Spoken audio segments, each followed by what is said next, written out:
ایسی خونخوار قوم جس کے خوف سے دنیا کانپتی تھی، جس قوم کے لوگ درندے جانوروں کو بھی کھا جایا کرتے تھے، آج بھی اس کا نام سن کر لوگوں کے دلوں میں خوف طاری ہو جاتا ہے۔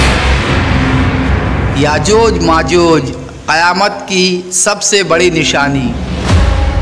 قرآن مجید میں قیامت کی کئی نشانیاں بیان کی گئی ہیں، انہی میں سے ایک نشانی یاجوج ماجوج کا ظہور ہے۔ اب سوال یہ ہے کہ یاجوج ماجوج کون ہیں اور ان کا ظہور کب ہوگا اور یہ کیسے مریں گے؟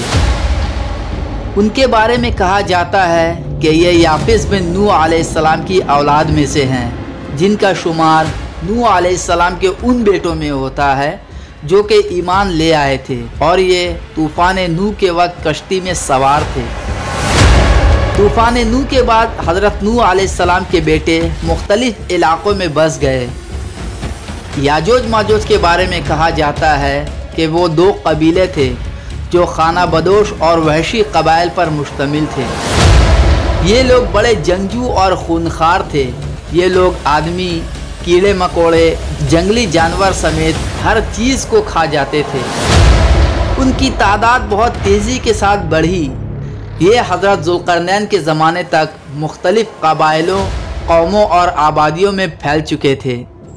حضرت ذوالقرنین کے بارے میں کہا جاتا ہے کہ وہ ایسے حکمراں تھے جن کو اللہ تعالیٰ نے بہت سارے اسباب سے نوازا تھا اور ان کی حکمرانی پوری دنیا پر تھی۔ یہ مشرقی اور مغربی ممالک کو فتح کرتے ہوئے ایک ایسے پہاڑی علاقوں پر پہنچے تھے جس کی دوسری طرف یاجوج ماجوج آباد تھے۔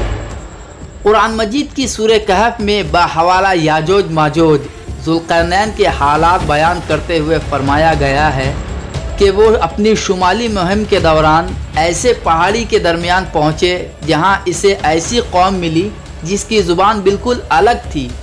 حضرت ذوالقرنین نے ایک ترجمان کے ذریعے ان لوگوں سے بات کی تو انہوں نے عرض کیا کہ پہاڑی کی اس طرف یاجوج ماجوج کی قوم آباد ہیں جو اس سرزمین پر فساد پھیلاتے ہیں۔ وہ ایک درندہ صفت اور خونخوار قوم ہے، لہٰذا آپ ہمارے اور ان کے درمیان ایک دیوار تعمیر کر دے۔ چنانچہ پھر یہ تفصیل ہے کہ کس طرح ذوالقرنین نے اس قوم کو یاجوج ماجوج کی یلغار سے بچانے کے لیے دیوار بنائی۔ حضرت ذوالقرنین نے دو پہاڑی کے درمیان بنیاد کھدوائی، اور جب پانی نکل آیا تو پگھلائے ہوئے تانبے اور گارے سے پتھر جمائے گئے اور لوہے کے تختے اوپر نیچے چن کر ان میں لکڑی اور کوئلہ بھر دیا گیا اور پھر اس میں آگ لگا دی گئی۔ اس طرح یہ دیوار پہاڑ کی بلندی تک پہنچ گئی اور پھر اس میں پگھلایا ہوا تانبا پلا دیا گیا، یہاں تک کہ کوئی جگہ نہیں چھوڑی گئی۔ جب یہ دیوار تعمیر ہو گئی تو ذوالقرنین نے اللہ کا شکر ادا کیا جس نے یہ دیوار بنانے اور لوگوں کو اس پریشانی سے نجات دلانے کی توفیق بخشی۔ روایات میں آتا ہے کہ تب سے اب تک یاجوج ماجوج اس کوشش میں لگے ہوئے ہیں کہ کس طرح دیوار کو گرا کر باقی دنیا سے جا ملے۔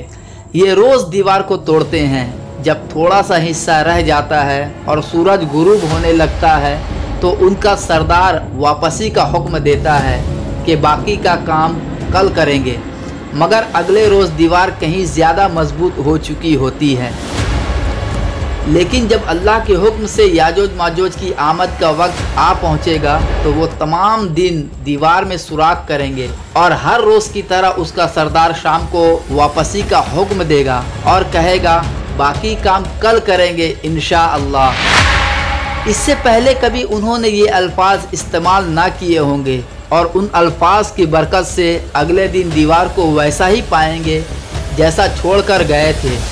وہ انتہائی پرجوش ہو کر دیوار گرا دیں گے۔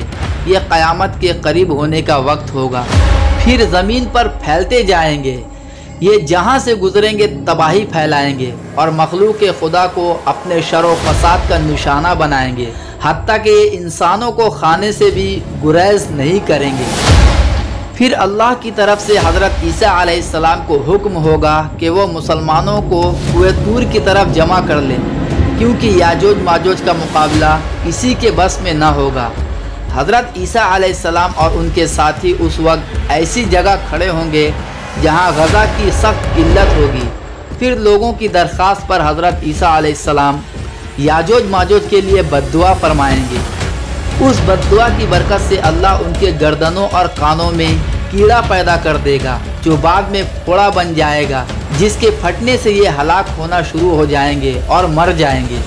ان کی لاشیں زمین پر پھیل جائیں گی اور ہر طرف اس کی بو ہوگی۔ پھر عیسیٰ علیہ السلام دعا کریں گے تو اللہ تعالیٰ ایک خاص قسم کے پرندے بھیجیں گے جو ان کی لاشوں کو اٹھا اٹھا کر پھینک دیں گے۔ پھر بارش ہوگی جس سے پوری زمین صاف و شفاف ہو جائے گی۔